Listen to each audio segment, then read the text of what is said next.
Саламатсыздарбы, урматтуу ага эжелер, урматтуу интернет колдонуучулар.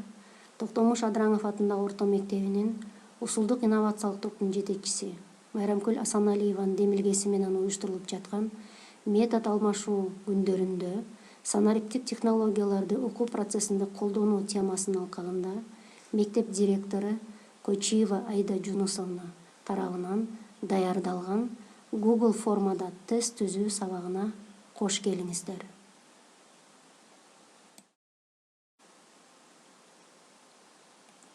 Алгач биз Google браузердин баштапкы бетин ачып алабыз. Андан соң өзүбүздүн аккаунтубуз менен киребиз. Бул жерде 9 чекит бар, ошону бассаңыздар, бул Google приложениялар. Google приложенияларды биз мурун өзүбүз колдонуп жүргөн приложениялар да бар бул жерде. Ылдый түшсөңүздөр, бул жерде Google формалар бар. Google формаларды бассак, бизде мындай страница ачылат. Ар түрдүү шаблондор берилген. Кааласаңыздар, ушу шаблондор менен колдонсоңуздар болот. Андан сырткары плюсту бассаңыздар, бизге жаңы Google форма ачылат. Тестибиздин темасын жазып алсак болот. Бул жерге 8 класстар үчүн, 4 класстар үчүн, 10 класстар үчүн деп жазсаңыздар, же болбосо бул тесттен бир гана жолу өтүүгө мүмкүн деп жазсаңыздар да болот. Бияка окуучуларга берилип жаткандан кийин бул жерге аты жөнүңүз деп сурайлы, определенный, же классыңыз деп классын да белгилеп кетсеңиздер болот.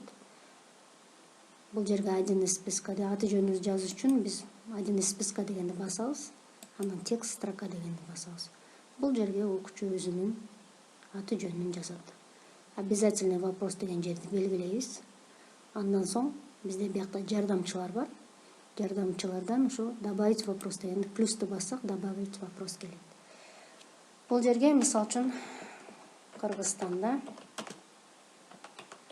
канча облус бар? Мисалы үчүн 5 дейин, 6 варианттарды жазып атабыз. 7, 8. 4 вариантты келтирдим мен. Бул жерде карап турсак эч кандай жооптору же белгилөөчү жери жок болуп атат. Ошон үчүн биз бул жерде настройки дегенди басабыз. Настройки дегенди басып, тест деген жерди басып коюшубуз керек. Сөзсүз түрдө. Кайра вопросуну бассак, бул жерде байкасаңыздар, ответы деп чыгып калды. Ответini басабыз. Бул суроо оорлугуна жараша, татаалдыгына жараша 1 балл берилеби же 5 балл берилеби же 10 балл берилеби баллын өзгөртсөк болот. Анан сөзсүз түрдө туура жообун белгилейбиз. Анан готовыны басабыз.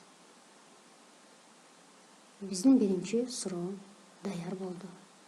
Плюсту басып, экинчи суроону жазсак болот.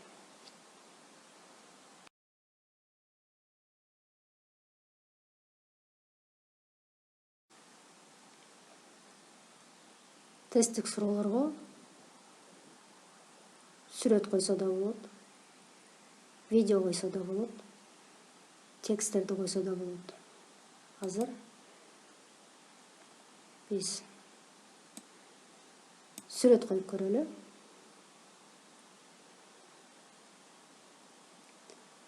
Сүрөт жүктөлдү. Суроосун жазалы.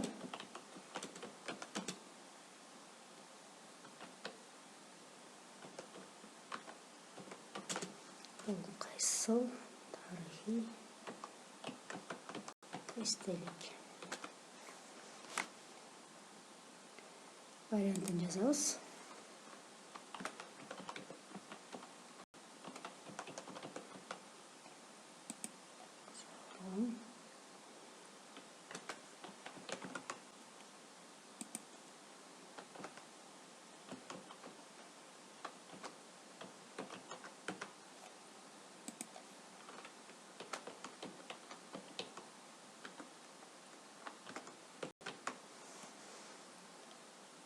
жоопторун жаздым, варианттарын. Эми ответыга киребиз. Ответыга бул жерде мисалы үчүн бул суроону мен 5 балдык 5 балл менен баалайм. Туура жообу Ташрабат кербен сарайы. Готовыны басам. Экинчи сурообуз даяр болду. Плюсту басып, үчүнчү суроо. Бул жерге текст койсоңуздар да болот. Word'ко алгач тексттердин баарын даярдап алып, тесттердин баарын анан копировать, вставить менен жасасаңыздар да болот.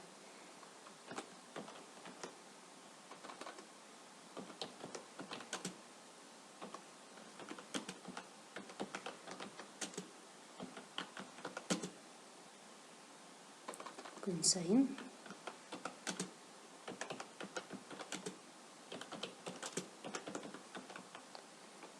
эгерде меники даяр болсо, мен аны копировать этип кое койсом болмок да.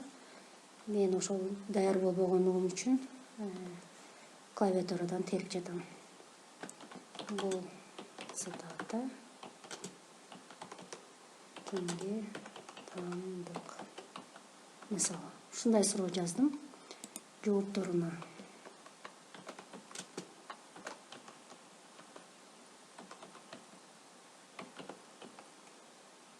Исак Разаковго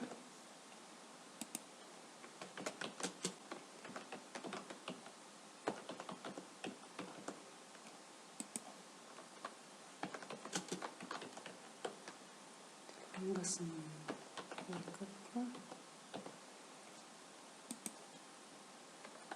Чыңгыз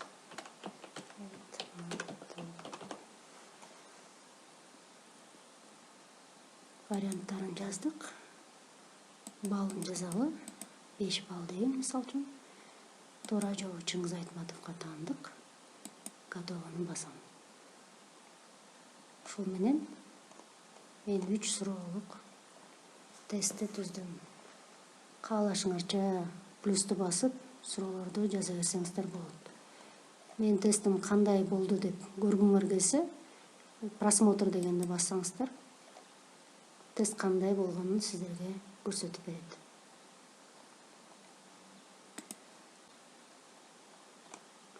Андан соң муну опубликоватьты басабыз. Тесттер даяр болгондон кийин.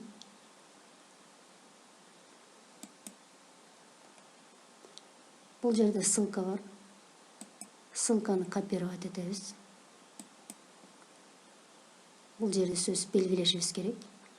Анан копироватьты басабыз.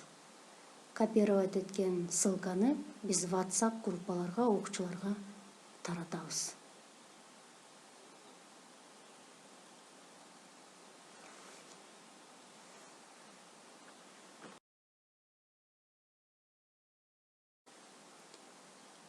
Кайрадан форма деп Google формунун баштапкы бетине кирип, биздин тестти, өзүңүздүн жасаган тестиңизди көрсөңүз болот.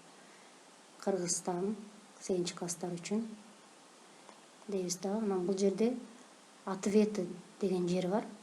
Бул ответы деген жерге